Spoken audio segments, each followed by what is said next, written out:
بسم الله الرحمن الرحيم. إن الحمد لله نحمده ونستعينه ونستغفره ونعوذ بالله من شرور أنفسنا وسيئات أعمالنا. من يهده الله فلا مضل له ومن يضلل فلا هادي له، وأشهد أن لا إله إلا الله وحده لا شريك له، وأشهد أن محمدا عبده ورسوله. يا أيها الذين آمنوا اتقوا الله حق تقاته ولا تموتن إلا وأنتم مسلمون. يا أيها الناس اتقوا ربكم الذي خلقكم من نفس واحدة وخلق منها زوجها وبث منهما رجالا كثيرا ونساء، واتقوا الله الذي تساءلون به والأرحام إن الله كان عليكم رقيبا. يا أيها الذين آمنوا اتقوا الله وقولوا قولا سديدا يصلح لكم أعمالكم ويغفر لكم ذنوبكم، ومن يطع الله ورسوله فقد فاز فوزا عظيما. أما بعد، فإن خير الحديث كتاب الله، وخير الهدي هدي محمد صلى الله عليه وسلم، وشر الأمور محدثاتها، وكل محدثة بدعة، وكل بدعة ضلالة، وكل ضلالة في النار. قال الله عز وجل بعد أعوذ بالله السميع العليم من الشيطان الرجيم. بسم الله الرحمن الرحيم. قاف والقرآن المجيد. بل عجبوا أن جاءهم منذر منهم فقال الكافرون هذا شيء عجيب. أإذا متنا وكنا ترابا ذلك رجع بعيد. قد علمنا ما تنقص الأرض منهم وعندنا كتاب حفيظ. بل كذبوا بالحق لما جاءهم فهم في أمر مريج. أفلم ينظروا إلى السماء فوقهم كيف بنيناها وزيناها وما لها من فروج. والأرض مددناها وألقينا فيها رواسي وأنبتنا فيها من كل زوج بهيج، تبصرة وذكرى لكل عبد منيب. ونزلنا من السماء ماء مباركا فأنبتنا به جنات وحب الحصيد، والنخل باسقات لها طلع نضيد، رزقا للعباد وأحيينا به بلدة ميتا كذلك الخروج. كذبت قبلهم قوم نوح وأصحاب الرس وثمود وعاد وفرعون وإخوان لوط وأصحاب الأيكة وقوم تبع كل كذب الرسل فحق وعيد. أفعينا بالخلق الأول بل هم في لبس من خلق جديد. ولقد خلقنا الإنسان ونعلم ما توسوس به نفسه ونحن أقرب إليه من حبل الوريد. إذ يتلقى المتلقيان عن اليمين وعن الشمال قعيد. ما يلفظ من قول إلا لديه رقيب عتيد. وجاءت سكرة الموت بالحق ذلك ما كنت منه تحيد. ونفخ في الصور ذلك يوم الوعيد. وجاءت كل نفس معها سائق وشهيد. لقد كنت في غفلة من هذا فكشفنا عنك غطاءك فبصرك اليوم حديد. وقال قرينه هذا ما لدي عتيد. ألقيا في جهنم كل كفار عنيد مناع للخير معتد مريب. الذي جعل مع الله إلها آخر فألقياه في العذاب الشديد. قال قرينه ربنا ما أطغيته ولكن كان في ضلال بعيد. قال لا تختصموا لدي وقد قدمت إليكم بالوعيد. ما يبدل القول لدي وما أنا بظلام للعبيد. يوم نقول لجهنم هل امتلأت وتقول هل من مزيد. وأزلفت الجنة للمتقين غير بعيد. هذا ما توعدون لكل أواب حفيظ. من خشي الرحمن بالغيب وجاء بقلب منيب. ادخلوها بسلام ذلك يوم الخلود. لهم ما يشاءون فيها ولدينا مزيد. وكم أهلكنا قبلهم من قرن هم أشد منهم بطشا فنقبوا في البلاد هل من محيص. إن في ذلك لذكرى لمن كان له قلب أو ألقى السمع وهو شهيد. ولقد خلقنا السماوات والأرض وما بينهما في 6 أيام وما مسنا من لغوب. فاصبر على ما يقولون وسبح بحمد ربك قبل طلوع الشمس وقبل الغروب. ومن الليل فسبح وأدبار السجود. واستمع يوم ينادي المناد من مكان قريب. يوم يسمعون الصيحة بالحق ذلك يوم الخروج. إنا نحن نحيي ونميت وإلينا المصير. يوم تشقق الأرض عنهم صراعا ذلك حشر علينا يسير. نحن أعلم بما يقولون وما أنت عليهم بجبار فذكر بالقرآن من يخاف وعيد. معزز خواتین و حضرات، میں سب سے پہلے اپنے آپ کو اور اس کے بعد آپ سب لوگوں کو اللہ رب العزت سے ڈرنے کی تلقین کرتا ہوں، اور جو انسان اللہ تعالیٰ سے ڈر جاتا ہے، رب کائنات اس پر اپنا خاص فضل اور کرم یہ فرماتے ہیں کہ اس انسان کو رب کائنات یہ شعور عطا فرما دیتے ہیں کہ میرے جو نیک آبا و اجداد تھے انہوں نے زندگی کے کس قدم پر کون سا کام کیا اور مجھے ان کے نقش قدم پر کیسے چلنا ہے۔ ایک ہے دین کے معاملے میں اندھا دھند اپنے آبا و اجداد کی پیروی، قرآن اس کی مذمت کرتا ہے۔ ایک ہے انسان نیکی کے سفر پر چلے اور کسی مخصوص سلسلے کو مد نظر رکھے بغیر امت مسلمہ کے جو محسنین ہیں ان کے نقش قدم پر چلے، یہ مبارک قدم ہے۔ میں نے یہ چند جملے آپ کی خدمت میں اس لیے پیش کیے، رب کائنات کی توفیق اور اس ذات بابرکات کا فضل و کرم، آج شعبان 1447 ہجری کا آخری خطبہ جمعہ ہے، دوسری طرف 13 فروری 2026 عیسوی، اور ہمارا آج کا موضوع آنے والے رمضان کی مناسبت سے اللہ والوں کا رمضان کیسا ہوتا تھا۔ یقیناً آپ کو اس بات کی سمجھ آ گئی ہوگی کہ اس موضوع کا انتخاب کرنے کی وجہ کیا ہے۔ اصل بات یہ ہے کہ وقت کے ساتھ ساتھ چونکہ فتنے پھیلتے چلے جاتے ہیں اور یہ ابھی مزید پھیلیں گے، نتیجہ اس کا ہم اللہ سے دور اور دور اور دور ہوتے جا رہے ہیں۔ نتیجہ اس کا زوال، ذلت، رسوائی، پریشانی، دکھ، تکالیف اور مسائل کا ایک لامتناہی سلسلہ ہمارا مقدر ہے، جبکہ دنیا جہان کی تقریباً ساری سہولیات ہمارے پاس ہیں۔ جن لوگوں کا میں تذکرہ کرنے لگا ہوں یہ وہ لوگ تھے جن کے پاس ہماری سہولیات کا شاید 1000واں حصہ بھی موجود نہ ہو۔ دنیاوی طور پر یہ ہم سے بہت پیچھے، لیکن ہمارے دنیا سے جانے کے بعد شاید ہمارا نام لینے والا بھی کوئی نہ ہو، لیکن آج سینکڑوں نہیں 1000 سال سے اوپر وقت گزرنے کے باوجود ان لوگوں کا نام زندہ ہے۔ وجہ کیا ہے؟ سبب کیا ہے؟ ان لوگوں کے پاس وہ دولت تھی، وہ نعمت تھی جو آج ہمارے پاس موجود نہیں ہے۔ اور ان کے پاس کیا تھا کہ انہوں نے نبی کریم صلی اللہ علیہ وسلم اور آپ کے صحابہ کرام سے جو کچھ لیا اس کو میری اور آپ کی طرح زبانی نہیں بلکہ عملی طور پر آگے رکھا۔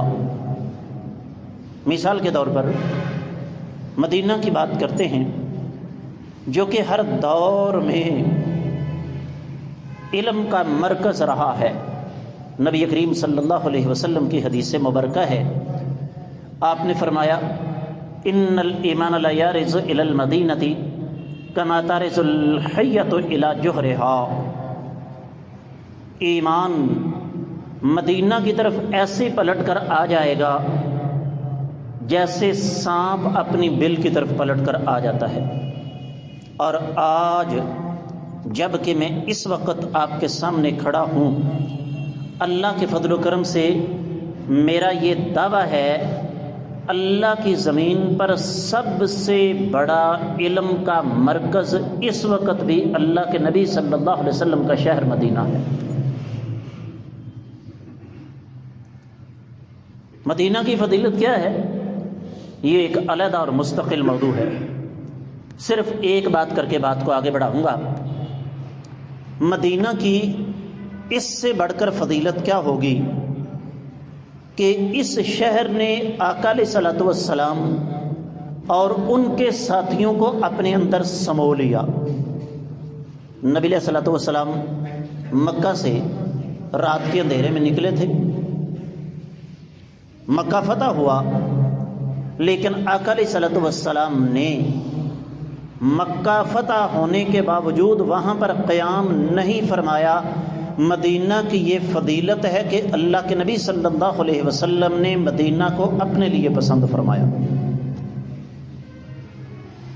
اب اسی مدینہ میں ایک ہستی گزری ہے جن کا نام نامی اسم گرامی ہے امام مالک رحمۃ اللہ علیہ، جن کو امام دار الہجرہ کہا جاتا ہے۔ لکھنے والے لکھتے ہیں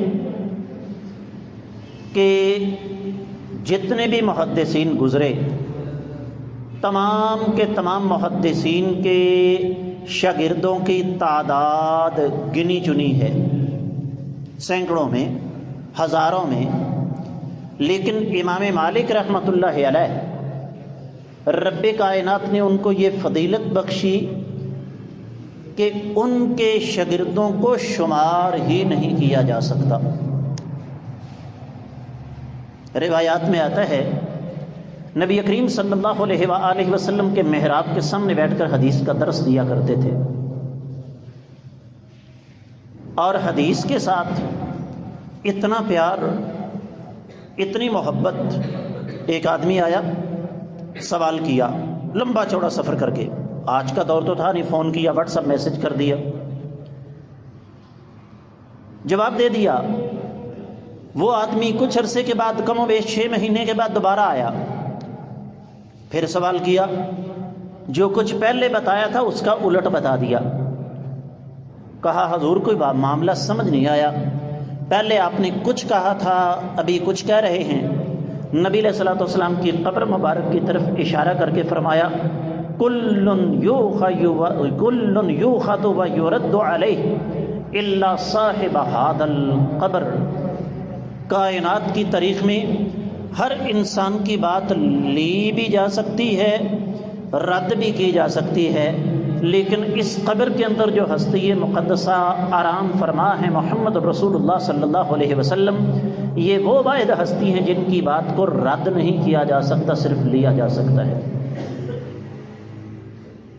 اب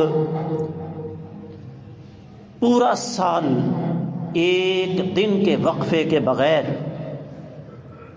حدیث کے درس کا سلسلہ چلتا رہتا، لیکن جب رمضان آتا تو لکھنے والے لکھتے ہیں فوری طور پر حدیث کا درس بند کر دیتے اور پورے کا پورا رمضان صرف اور صرف اللہ کے قرآن کے ساتھ گزارتے۔ یہاں آگے بڑھنے سے پہلے میں ایک اور چیز کی وضاحت کر دوں۔ ہمارے ہاں عام طور پر بڑے دعوے کے ساتھ یہ کہا جاتا ہے، او جی میں نے رمضان میں اتنے قرآن پڑھ دیے۔ وہ لوگ قرآن کو صرف پڑھتے نہیں تھے، وہ قرآن کو سمجھتے تھے۔ دلیل سورۃ البقرہ 185ویں آیت مبارکہ، شہر رمضان الذی انزل فیہ القرآن ھدی للناس وبینات من الھدی والفرقان۔ رمضان کا مہینہ وہ ہے جس میں قرآن نازل کیا گیا۔ بزرگاں دی گل مک گئی ہوئے، اسی گل لگے ٹرو جیے، کوئی ضروری بات ہے تو سانو دسو، اسی کھلو جانے ہیں۔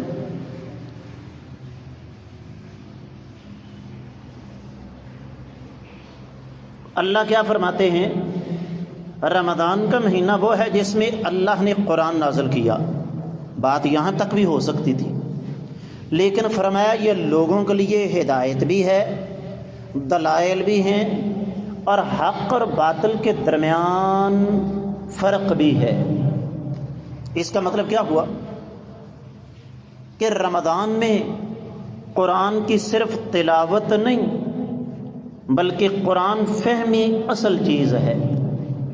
میں اس سے پہلے بارہا دفعہ یہ گزارش کر چکا ہوں کہ قرآن کا جو احترام ہم کرتے ہیں، اس سے کہیں بڑھ کر عیسائی اپنی تورات کا، عیسائی اپنی انجیل کا، یہودی اپنی تورات کا، ہندو گیتا اور رامائن کا، اور سکھ اپنی گرنتھ کا کہیں زیادہ احترام کرتا ہے۔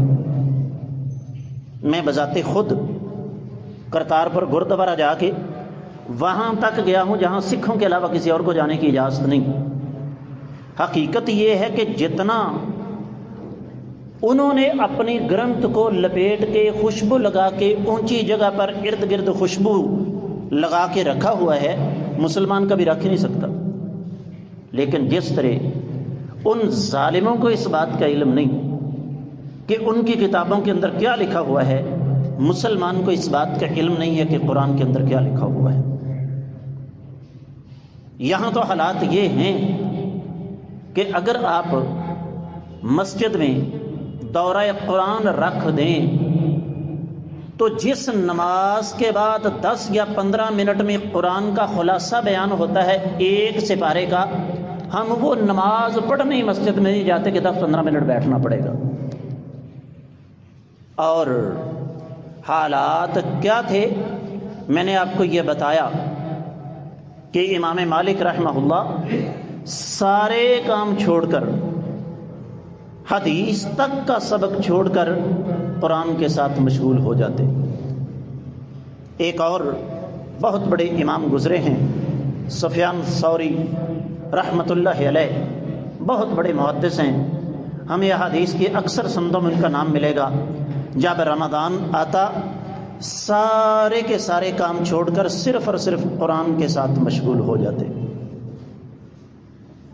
اور آئیے اس شخصیت کی طرف جن کے بارے میں کہنے والوں نے یہ کہا کہ اللہ کی زمین پر اگر کسی نے واضح کرامت دیکھنی ہو تو امام بخاری رحمۃ اللہ علیہ کو دیکھ لے۔ میں نے جیسے عرض کیا، یہ جس شخصیت کا نام لے رہا ہو ان کی سیرت پر پورے کا پورا خطبہ دیا جا سکتا ہے، لیکن صرف اشارہ کروں گا۔ جس ہستی کی کتاب اللہ کے قرآن کے بعد سب سے زیادہ مقدس تصور کی جاتی ہے، امام بخاری رحمۃ اللہ علیہ کیا کرتے؟ ہر 3 راتوں میں قیام اللیل کے دوران، تراویح کے دوران ایک قرآن مجید مکمل کرتے، یعنی اوسطاً ایک تراویح میں 10 پارے قرآن کی تلاوت کیا کرتے تھے۔ ایک بہت بڑے امام گزرے ہیں، سعید بن جبیر رحمہ اللہ، حجاج بن یوسف کے ہاتھوں شہید ہوئے تھے۔ ان کا بھی کم و بیش یہی معمول مبارک تھا کہ 2 یا 3 دن کے دوران انہوں نے مکمل قرآن پڑھنا ہے۔ اسی طرح یہ تو تھے نا وہ لوگ جو دین کے ساتھ منسلک تھے، جن کا دین کے حوالے سے ایک تعارف تھا۔ لکھنے والے لکھتے ہیں کہ ولید بن عبد الملک جو کہ اموی خلیفہ تھا، اس کا معمول یہ تھا کہ ایک رمضان کے دوران 15 سے 17 مرتبہ پورے کے پورے قرآن کا دور کر لیا کرتا تھا۔ اور پھر یہیں پہ بس نہیں، امام قتادہ بن دعامہ گزرے ہیں، بہت بڑے تابعی ہیں۔ کیا کرتے؟ عام دنوں میں، ایسے نہیں اللہ نے ان لوگوں پر برکتیں نازل کر دیں، عام دنوں میں 7 راتوں میں قرآن کی تلاوت کرتے، پورا قرآن 7 راتوں میں مکمل کرتے۔ یہاں میں غلط فہمی کا ازالہ کر دوں، قرآن کے لیے ختم کا لفظ نہیں استعمال کیا کرو، میں نے قرآن ختم کر دیا، قرآن کو ختم کوئی نہیں کر سکتا۔ جملہ کیا ہے؟ میں نے قرآن مکمل کر لیا۔ عام حالات میں پورا سال قرآن کی اس قدر تلاوت کرتے کہ ہر 7 راتوں میں ایک قرآن مکمل کرتے، لیکن جب رمضان آ جاتا تو ہر 3 راتوں میں ایک قرآن مکمل کیا کرتے تھے۔ اور جیسے میں نے عرض کیا، وہ میری اور آپ کی طرح نہیں کہ انگلیاں گھماتے چلے جاتے، میں نے اپنی آنکھوں سے دیکھا انگلیاں گھمائی جا رہی ہیں، یہ قرآن پڑھا جا رہا ہے۔ رمضان آنے والا ہے، یقیناً آپ بھی میری طرح بیت اللہ مسجد نبوی میں ائمہ حرمین کی تلاوت بڑے شوق سے سنیں گے۔ یہ اتنا آسان کام نہیں ہے۔ عام ایک مسجد کے مسلے پہ بندہ کھڑا ہو تو 2 دھاری تلوار پر چل رہا ہوتا ہے۔ کس لیے؟ کہ جو بندہ مسلے پر کھڑا ہے اس نے حفظ کا بھی خیال رکھنا ہے، اس نے تجوید کا بھی خیال رکھنا ہے، اس نے یہ بھی خیال رکھنا ہے کہ میں نے پچھلی رکعت یہاں پر میں نے رکوع کیا تھا، اب میں نے آگے یہاں سے شروع کرنا ہے۔ اس نے اس بات کا بھی خیال رکھنا ہے کہ میں نے فلاں آیت مبارکہ پر جا کر رکوع کرنا ہے۔ اس نے اپنی رفتار کا بھی خیال رکھنا ہے کہ قرآن کو کاٹ کاٹ کر نہ پھینکوں، لیکن اتنا آہستہ بھی نہ پڑھوں کہ پیچھے کھڑے ہوئے بزرگ، مریض یا بچے وہ تنگ پڑ جائیں۔ اب یہ تمام کی تمام باتیں لے کر ایک آدمی بیت اللہ کے مصلی پر کھڑا ہو، جہاں پر 20 سے 25 لاکھ لوگ ایک وقت میں اس کے پیچھے نماز پڑھ رہے ہوں، اور لاکھوں نہیں، اگر کروڑوں نہیں تو ملینز کی تعداد میں لوگ ٹی وی پر براہ راست چینلز پر بیٹھ کر اس کو سن رہے ہوں، آپ تصور کر سکتے ہیں اس آدمی کی ذہنی حالت کیا ہوگی۔ لیکن اس کے باوجود بیت اللہ کا امام، مسجد نبوی کا امام قرآن پڑھتے پڑھتے مصلی پر کھڑا دھاڑے مار مار کر رونے لگتا ہے۔ وجہ کیا ہے؟ یہ وہ لوگ ہیں جو ہمارے اسلاف کے سلسلے کو آگے بڑھائے ہوئے ہیں۔ بلکہ آپ حیران ہوں گے، میں نے ایک کلپ دیکھا مسجد نبوی کے امام کا، اس کے نیچے کیا لکھا ہوا تھا؟ یہ تصویر نہیں، ویڈیو ہے۔ یقین جانیے، اللہ کا وہ بندہ قرآن پڑھ رہا ہے نماز میں، میری طرف دیکھیے ذرا، ہوتا نا بندہ تھوڑا سا 1-آدھا انچ آگے پیچھے ہو جائے، تھوڑا سا سر ہی ہل جائے، جسم کا کوئی حصہ حرکت میں آ جائے، یقین جانیے بالکل ایسے لگ رہا تھا جیسے بت نصب کیا گیا ہے اور وہاں سے آواز آ رہی ہے۔ وجہ یہ ہے کہ ان لوگوں نے قرآن کو سمجھا۔ ان لوگوں کے نزدیک قرآن تبرک کی کتاب نہیں تھی، ان لوگوں کے نزدیک قرآن قسمیں اٹھانے کے لیے نہیں تھا، ان لوگوں کے نزدیک قرآن مردے بخشوانے کے لیے نہیں تھا، ان لوگوں کے نزدیک بابا مرتا نے سورہ یاسین پڑھو جلدی مر جائے گا، ان لوگوں کے نزدیک قرآن زندوں کے لیے تھا۔ یہی وجہ ہے امام شافعی رحمۃ اللہ علیہ، ان کے شاگرد ہیں ربیع بن سلیمان، فرماتے ہیں امام شافعی رحمۃ اللہ علیہ اتنا زیادہ قرآن پڑھتے کہ ہمیں سمجھ نہیں آتی تھی کہ ان کے پاس قرآن پڑھنے کے لیے اتنی طاقت آ کہاں سے گئی ہے۔ اور ایک اور امام گزرے ہیں جن کا نام ہے وقیع بن الجراح، ان کی صورتحال یہ تھی کہ پورے دن کو انہوں نے تقسیم کیا ہوتا تھا۔ اب آپ کہیں گے کہ رمضان میں اگر اتنا قرآن پڑھنا ہے تو کمائی کب کی جائے؟ یہ بھی میں غلط فہمی کا ازالہ کر دوں۔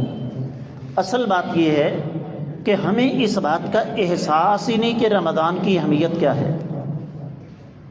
قرون اولیٰ کے مسلمان وہ سارا سال تھوڑا تھوڑا کر کے اپنا رزق بچاتے تھے، رمضان میں کوئی محنت مزدوری نہیں کرنی، جو کچھ تھوڑا بہت بچایا ہوا ہے رمضان میں سحری افطاری میں اسے استعمال کر کے باقی سارے کا سارا رمضان انہوں نے اللہ کی عبادت کے لیے وقف کیا ہوتا تھا۔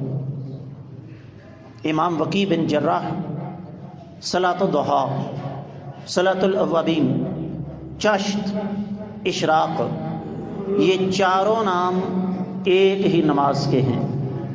سورج طلوع ہونے سے لے کر سورج ڈھلنے سے پہلے وہ یہ نماز ادا کرتے اور آدھے سے زیادہ قرآن ان 12 رکعتوں کے اندر تلاوت فرما لیا کرتے تھے۔ امام ابن عساکر نے تاریخ دمشق میں لکھا ہے کہ سیدنا قاسم بن علی عام حالات میں ایک قرآن پورے ہفتے کے دوران مکمل پڑھ لیا کرتے تھے، جب رمضان آ جاتا تو معاملہ اس سے کہیں آگے چلا جاتا۔ اب یہاں پر میں ایک غلط فہمی کا ازالہ کروں گا، اور وہ یہ کہ حدیث مبارکہ ہے نبی کریم صلی اللہ علیہ وسلم کی کہ آپ علیہ الصلوۃ والسلام نے 3 دن سے پہلے قرآن مکمل کرنے سے منع فرما دیا، اور یہ بات آقا علیہ الصلوۃ والسلام سے باقاعدہ ثابت بھی ہے۔ یہی وجہ ہے کہ ہمیں بہت کم لوگ ایسے ملیں گے اسلامی تاریخ میں جو 3 دن سے پہلے قرآن مکمل کرتے ہوں، اور ہونا بھی یہی چاہیے۔ اب یہاں پر ایک چیز میں آپ کی خدمت میں خصوصی طور پر عرض کرنا چاہوں گا، اور وہ یہ کہ یہ جتنی داستانوں کی طرف میں نے اشارہ کیا، یہ وہ لوگ ہیں جن کو ہمارا عام آدمی نہیں جانتا۔ اور کیوں نہیں جانتا؟ اس لیے کہ ہم نے کبھی ان کے بارے میں جاننے کی ضرورت محسوس نہیں کی۔ ان میں سے کئی سیدنا ابو ہریرہ رضی اللہ تعالیٰ عنہ کے شاگرد ہیں، کئی سیدنا عبداللہ بن عباس رضی اللہ تعالیٰ عنہ کے شاگرد ہیں۔ اب اگر میں اس طرف جاؤں کہ صحابہ کرام رضوان اللہ علیہم اجمعین کا رمضان کے دوران قرآن کے ساتھ تعلق کیسا تھا، تو آپ لوگ حیران پریشان رہ جائیں گے۔ صرف ایک مثال آپ کو دیتا ہوں۔ اللہ کے نبی صلی اللہ علیہ وسلم نے سیدنا عبداللہ بن مسعود رضی اللہ تعالیٰ عنہ کو حکم دیا، میرے سامنے قرآن پڑھو۔ کہا آقا اعلیک اقرا وعلیک انزل، یہ قرآن آپ پر نازل ہوا تو میں آپ کے سامنے قرآن پڑھوں؟ فرمایا انی احب ان اسمع من غیری، یہ جتنے میرے سامنے دوست احباب تشریف فرما ہیں، جہاں تک میری آواز جا رہی ہے، اوپر خواتین تشریف فرما ہیں، ذرا اپنے آپ سے سوال کریں کہ میں نے آخری مرتبہ اپنے بیٹے سے کب کہا تھا کہ میرے پاس بیٹھ کر قرآن کی تلاوت کرو؟ گھروں سے برکتیں کیوں اٹھ گئی ہیں؟ سلوک اتفاق کیوں ختم ہو گیا ہے؟ اس لیے کہ تھے تو آبا وہ تمہارے، مگر تم کیا ہو، ہاتھ پر ہاتھ درے بیٹھے منتظر فردا ہو۔ اقبال بہت پہلے کہہ گیا ہے۔ سیدنا عبداللہ بن مسعود رضی اللہ تعالیٰ عنہ فرماتے ہیں نبی علیہ السلام کا حکم تھا، میں ٹال نہیں سکتا تھا، میں نے قرآن کی تلاوت شروع کر دی۔ فَكَيْفَ إِذَا جِئْنَا مِن كُلِّ أُمَّةٍ بِشَهِيدٍ وَجِئْنَا بِكَ عَلَىٰ هَٰؤُلَاءِ شَهِيدًا۔ اے نبی صلی اللہ علیہ وسلم، ذرا اس منظر کو سامنے لائیے جب ہم ہر امت سے ایک گواہ لے کر آئیں گے اور آپ کو ان سب پر گواہ بنا دیں گے۔ فرماتے میں تلاوت کر رہا تھا، میں نے آقا علیہ الصلوۃ والسلام کی آنکھوں کی طرف دیکھا، آپ کے چہرے کی طرف دیکھا تو آقا علیہ السلام کی آنکھوں سے آنسو جاری تھے۔ میں نے اس موضوع کا انتخاب کیوں کیا؟ ابھی رمضان شروع ہونے میں کچھ دن باقی ہیں، آج سے، ابھی سے، اسی وقت سے مجھے اور آپ کو تیاری کرنی ہے۔ میں اس طرف نہیں جاؤں گا کہ رمضان میں ہم یہ کریں وہ کریں، وہ سب کچھ وقت کے ساتھ ساتھ پتہ چلتا رہتا ہے، لیکن خصوصی طور پر آج کے موضوع کی مناسبت سے میں یہ نصیحت کرنا چاہوں گا کہ اس رمضان میں اللہ کے قرآن کو لازمی پکڑیں۔ کوئی ضرورت نہیں روزانہ 10 پارے پڑھنے کی، لو جی میں ہر نماز کے بعد 2 پارے پڑھتا ہوں، نتیجہ 10 پارے میں روز کے پڑھ لیتا ہوں۔ آپ 10 پاروں کی بجائے 10 صفحے تلاوت کریں۔ کتنا پڑھیں بھائی؟ 10 صفحے، لیکن سمجھ کر پڑھیں۔ آپ کو پتہ چلے کہ قرآن ہمیں کہتا کیا ہے۔ اللہ کی بارگاہ میں دعا ہے اللہ تعالی ہمیں سمجھ کر عمل کرنے کی توفیق عطا فرمائے۔ اقول قولی ھذا وآخر دعوانا ان الحمد للہ رب العالمین۔